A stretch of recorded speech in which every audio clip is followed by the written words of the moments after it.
আসসালামু আলাইকুম viewers, welcome back to my channel. আজকে আমি আপনাদের সাথে যে রেসিপিটি শেয়ার করতে যাচ্ছি সেটি দিল্লি থেকে শুরু করে পুরান ঢাকা পর্যন্ত সকল জায়গায় অনেক বিখ্যাত। রেসিপিটি হচ্ছে মহব্বতে শরবত বা শরবতে মহব্বত। আপনারা শুরু থেকে শেষ পর্যন্ত আমার সাথে থাকবেন। এখন আমি সুগার সিরাপ তৈরি করে নিব। তার জন্য আমি প্যানে দিয়ে দিচ্ছি 1 কাপ চিনি, দিয়ে দিচ্ছি 1 গ্লাস পানি। এখন আমি এটা ভালো করে জাল করে নিব।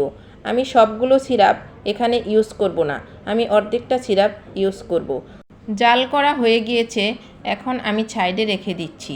এখন আমি একটি বাটিতে নিয়ে নিচ্ছি 1 কেজি দুধ, দিয়ে দিচ্ছি 4 টেবিল চামচ রুয়াবজা। দুধ এবং রুয়াবজা ভালো করে নেড়ে মিশিয়ে নিচ্ছি।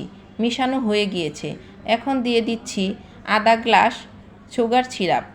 সুগার সিরাপ দিয়েও আমি ভালো করে মিশিয়ে নিচ্ছি। মিশানো হয়ে গিয়েছে, এখন দিয়ে দিচ্ছি 10-12 টুকরা বরফ দিয়ে আমি আরেকটু নেড়েচেড়ে নিচ্ছি। শরবতের যে মূল জিনিসটি সেটি হচ্ছে তরমুজ, সেটা আমি ছোট ছোট করে কেটে দিচ্ছি। আপনারা যতটা সম্ভব ছোট ছোট করে কেটে দিবেন। এখন আমি ভালো করে নেড়েচেড়ে তরমুজের সাথে দুধগুলো মিশিয়ে নিচ্ছি। এখন দিয়ে দিচ্ছি 1 টেবিল চামচ গোলাপ জল। তৈরি হয়ে গেল শরবতটি। এখন আপনাদের আমি পরিবেশন করে দেখাবো।